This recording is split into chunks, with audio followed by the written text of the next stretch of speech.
믿음과 행함 제11장 순종과 성화.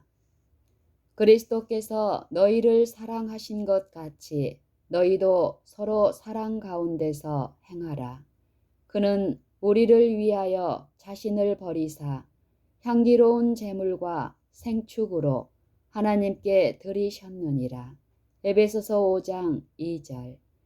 그리스도께서는 당신의 신성의 모든 충만으로 또한 당신의 흠없는 인성의 모든 영광으로 우리를 위하여 자기 자신을 완전하고 값없는 희생 제물로 주셨다.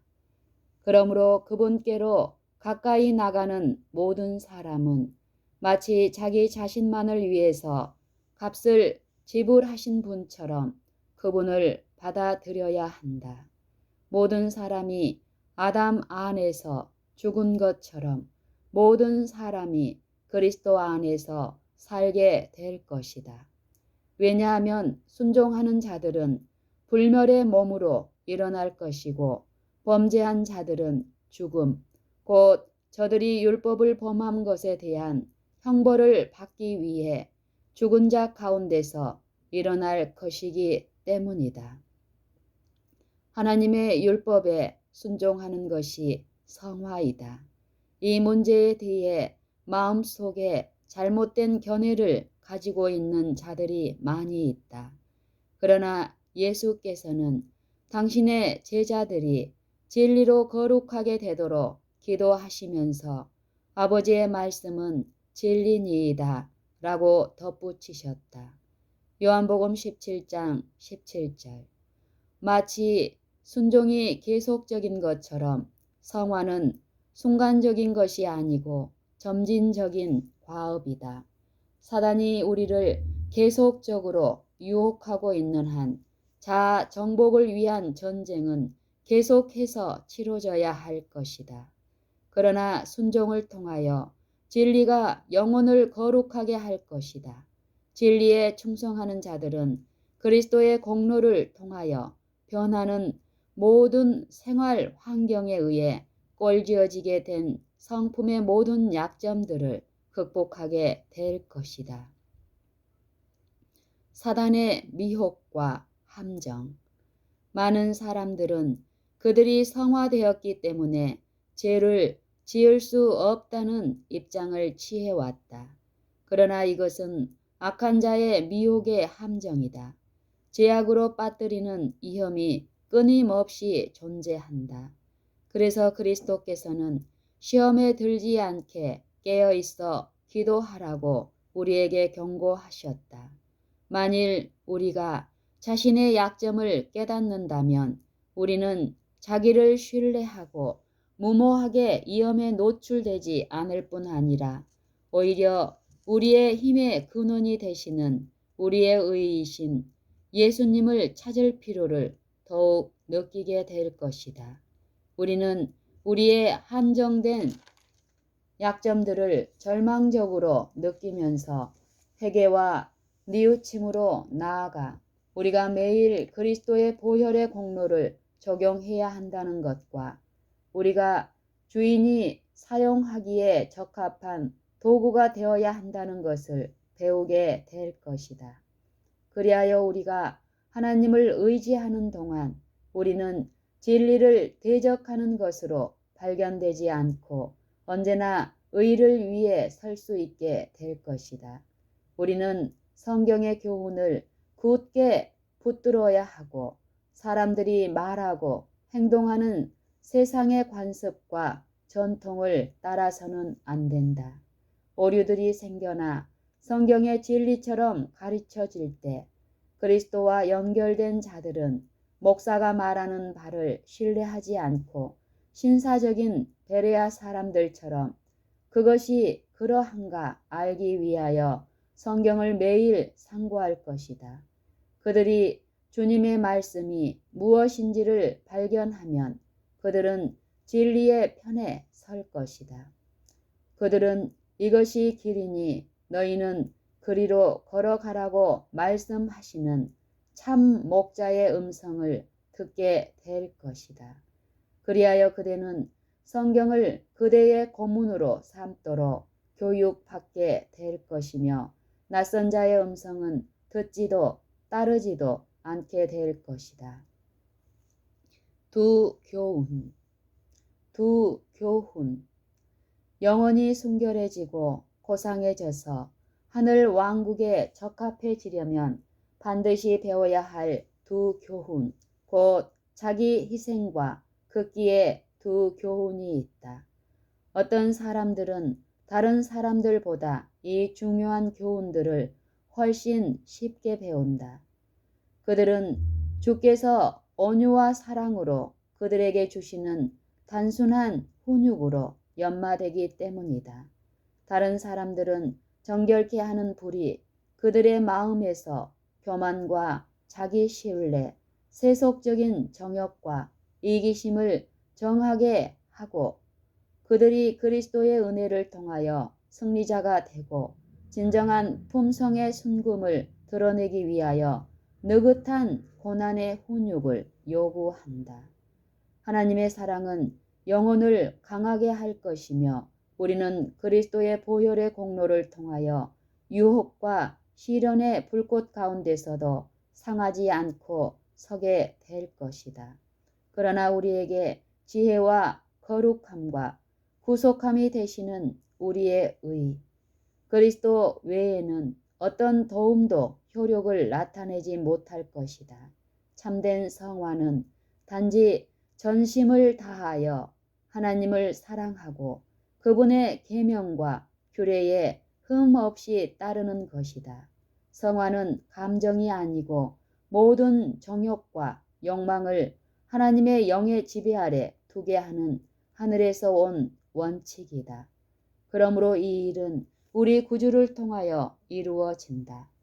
거짓 성화는 하나님을 영화롭게 하지 않고 그것을 주장하는 자들이 스스로를 높이고 영광스럽게 하도록 이끈다. 우리의 경험 속에서 즐거움이든 슬픔이든지 간에 그 일이 그리스도를 반사하지 않고 그 일의 근원으로서 그분을 가리켜지지 않고 그분께 영광을 돌리지 않고 자아가 보이지 않게 묻어버리지 않는 것은 진정한 그리스도인의 경험이 아니다. 성령으로 말미암아 그리스도의 은혜가 심령 속에 심겨지면 그의 소유자는 마음이 겸손해지며 하늘의 사물에 대하여 대화를 나누는 자들과의 교제를 구하게 될 것이다. 그때 성령께서는 그리스도께 속한 것들을 취하여 그것들을 우리에게 보여주실 것이며 받는 자들에게가 아니라 그것을 주시는 분께 영광을 돌리게 될 것이다. 그러므로 그대의 심령 속에 그리스도의 거룩한 평화를 소유한다면 그대의 입술은 하나님께 대한 찬양과 감사로 넘치게 될 것이다. 그때는 그대의 기도와 의무의 이행과 자비와 극기가 그대들의 생각과 대화의 주제가 되지 않고 그대가 아직 죄인 되었을 때 그대를 위해 자신을 주신 그분을 존귀하게 할 것이다. 그대는 나는 내 자신을 예수께 드립니다. 나는 모세가 율법에서 그리고 선지자들이 거룩한 말씀 속에서 그분을 발견하였습니다. 라고 말할 것이다. 나는 내 자신을 예수께 드립니다. 나는 모세가 율법에서 그리고 선지자들이 기록한 말씀 속에서 그리스도를 발견하였습니다. 라고 말할 것이다. 그대가 그분을 찬양할 때 그대는 귀중한 축복을 얻게 될 것이며 그대를 통하여 이루어지는 모든 찬양과 영광은 하나님에게로 돌려질 것이다. 떠들썩하거나 제멋대로가 아님. 그리스도의 평화는 큰 소리와 육체적인 활동으로 이루어지는 떠들썩하고 제멋대로 하는 것이 아니다. 그리스도의 평화는 지성적인 평화이므로 그것을 소유한 자들에게 광신과 방종한 언행의 특징을 지니게 하지 않는다. 그것은 산만한 충동이 아니고 하나님께로부터 나오는 가마력이다. 그리스도의 평화는 큰 소리와 육체적인 활동으로 이루어지는 떠들썩하고 제멋대로 하는 것이 아니다. 그리스도의 평화는 지성적인 평화이므로 그것을 소유한 자들에게 광신과 방종한 언행의 특징을 지니게 하지 않는다. 그것은 산만한 충동이 아니고 하나님께로부터 나오는 가마력이다. 구주께서 심령 속에 그분의 평화를 넣어 주실 때 마음은 하나님의 말씀과 완전한 일치를 이루게 될 것이다. 성령과 말씀은 일치되기 때문이다. 주님은 사람들을 다루시는 모든 과정에서 당신의 말씀을 높이신다. 그것은 그분 자신의 뜻이며 사람들에게 나타내는 그분 자신의 음성이다.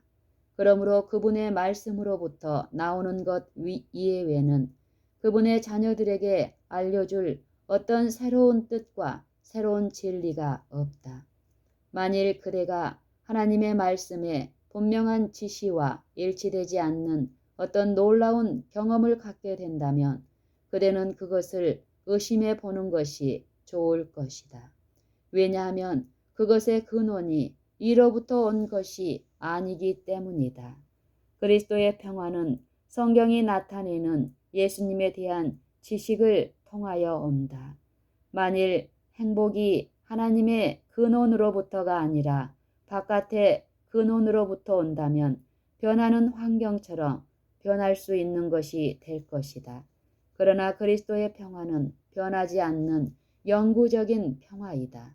그것은 어떤 생활 환경이나 세상의 물질의 양이나 세상 친구들의 수에 좌우되지 않는다. 그리스도는 생수의 샘이시므로 그분에게서 나오는 행복과 평화는 결코 쇠하지 않을 것이다. 그분은 생명의 샘이기 때문이다. 그분을 신뢰하는 자들은 이렇게 말할 수 있다.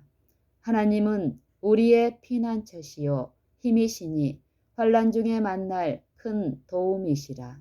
그러므로 땅이 변하든지 산이 흔들려 바다 가운데 빠지든지 바닷물이 흉흉하고 뛰놀든지 그것이 넘침으로 산이 요동할지라도 우리는 두려워 아니하리로다. 한 시내가 있어 나뉘어 흘러 하나님의 성 곧 지극히 높으신 자의 장막의 성소를 기쁘게 하도다. 시편 46편 1절로 4절. 하나님은 우리의 피난처시요 힘이시니 환난 중에 만날 큰 도움이시라. 그러므로 땅이 변하든지 산이 흔들려 바다 가운데 빠지든지 바닷물이 흉흉하고 뛰놀든지 그것이 넘침으로 산이 요동할지라도 우리는 두려워 아니하리로다. 한 시내가 있어 나뉘어 흘러 하나님의 성 곧 지극히 높으신 자의 장막의 성소를 기쁘게 하도다. 시편 46편 1절로 4절. 아담이 불순종으로 잃어버린 하늘나라를 그리스도께서 당신의 완전한 순종으로 다시 찾으셨기 때문에 우리는 하나님께 끊임없는 감사를 드릴 이유가 있다. 아담이 범죄하였으므로 그의 후손들은 그의 범죄와 그 결과를 함께 나누게 된다. 그러나 예수께서 아담의 죄를 담당하셨으므로 둘째 아담이신 그리스도에게로 피하는 아담의 모든 자손들은 범죄의 형벌에서 피할 수가 있게 된다. 예수께서는 아담이 견디는데 실패한 시험을 견디어 내므로써 인간을 위해 하늘나라를 다시 찾으셨다. 그분께서 율법을 완전히 순종하셨으므로 구속의 계획에 대해 올바른 이해를 가지고 있는 모든 자들은 하나님의 거룩한 법을 범하고서는 구원을 얻을 수 없다는 것을 깨닫게 될 것이다.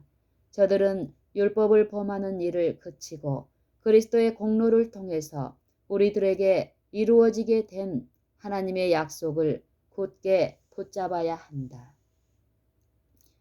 인간을 신뢰해서는 안 됨. 우리의 믿음은 인간의 능력 안에서가 아니고 하나님의 권능 안에 세워져야 한다. 우리의 믿음은 인간의 능력 안에서가 아니라 하나님의 권능 안에 세워져야 한다. 비록 사람들이 하나님의 일꾼으로 위대하고 훌륭한 일을 하기 위한 하나님의 도구로 사용될 수 있을지라도 그들을 신뢰하는 것은 위험한 일이다. 그리스도께서 우리의 힘과 피난처가 되셔야 한다. 가장 훌륭한 사람들도 그들의 확고한 정신이 흔들릴 수 있으며 가장 좋은 종교일지라도 그것이 타락할 때는 사람들의 마음에 미치는 영향력에 있어서 언제나 가장 위험하다. 순수한 참 종교는 하나님의 입으로 나오는 모든 말씀을 순종하는 데서 발견된다. 의는 인류를 고상하게 하지만 의의 부재는 인간을 타락시키고 파멸시킨다. 믿음, 오직 믿음으로. 오늘날의 설교단에서는 이런 말이 나온다. 믿으라, 오직 믿기만 하라. 그리스도를 믿으라. 더 이상 낡은 율법에 얽매이지 말고 오직 그리스도를 믿기만 하라. 이것은 행함이 없는 믿음은 죽은 것이라고 천명한 사도의 말과 얼마나 다른가. 그는 너희는 도를 행하는 자가 되고 듣기만 하여 자신을 속이는 자가 되지 말라 말한다. 야고보서 1장 22절. 우리는 사랑으로 역사하고 영혼을 순결하게 하는 그런 믿음을 소유하여야 한다. 많은 사람들은 피상적인 믿음으로 생활의 정직성을 대신하고자 노력하고 이것으로 구원을 얻을 수 있다고 생각한다. 주께서는 에덴에서 아담에게 요구하셨던 것과 똑같이 하나님의 율법을 완전히 순종할 것을 지금도 요구하고 계신다. 우리는 하나의 결함도 없고 오점도 없는 의를 소유하여야 한다. 하나님께서는 당신의 아들을 주셔서 세상을 위해 돌아가게 하셨다. 그러나 그분께서는 거룩하고 의롭고 선한 율법을 폐지하기 위하여 돌아가지 않으셨다. 갈바리에서의 그리스도의 희생은 율법의 불변성을 보여주는 이론의 여지가 없는 논증이다. 갈바리에서의 그리스도의 희생은 율법의 불변성을 보여주는 이론의 여지가 없는 논증이다. 하나님의 아들께서는 범죄한 인간을 대신하여 그 형벌을 느끼셨고 죄인은 그분의 공로를 통하여 그분의 이름을 믿는 믿음으로 그분의 흠없는 품성의 미덕을 얻을 수 있게 되었다. 죄인은 거룩하신 그의 구속주의 힘으로 하나님의 율법을 지킬 수 있는 두 번째의 기회를 얻게 되었다. 갈바리의 십자가는 그리스도의 죽음이 표상적인 희생 제사와 의문의 제도뿐만 아니라 하나님의 보좌의 기초이며 그분의 품성의 사본인 하나님의 불변의 율법까지도 폐지했다고 사단이 그리스도 교계에 펼쳐놓은 사상을 영원히 유죄로 판결한다. 사단은 모든 가능한 책략을 통하여 하나님의 아들의 희생을 무효화시키고 그분의 속죄가 무용해지고 그분의 사명이 실패로 돌아가게 하고자 애써왔다. 그는 그리스도의 죽음이 율법을 순종하는 일을 필요 없게 만들었고 죄인이 자기의 죄를 포기하지 않고도 거룩한 하나님의 은총을 받을 수 있게 했다고 주장해 왔다. 그는 구약의 표준이 복음 안에서 낮아졌기 때문에 사람들은 그들의 죄로부터 구원을 받기 위해서가 아니라 그들의 죄악 가운데서 구원을 받기 위해 그리스도께 나아올 수 있다고 주장해 왔다. 그러나 요한은 예수님을 바라보았을 때 그분의 사명을 이렇게 말했다. 보라, 세상 죄를 지고 가는 하나님의 어린 양이로다. 요한복음 1장 29절.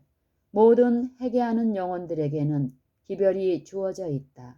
여호와께서 말씀하시되 오라 우리가 서로 변론하자. 너희 죄가 주홍 같을지라도 눈과 같이 희어질 것이요 진홍같이 붉을지라도 양털같이 되리라.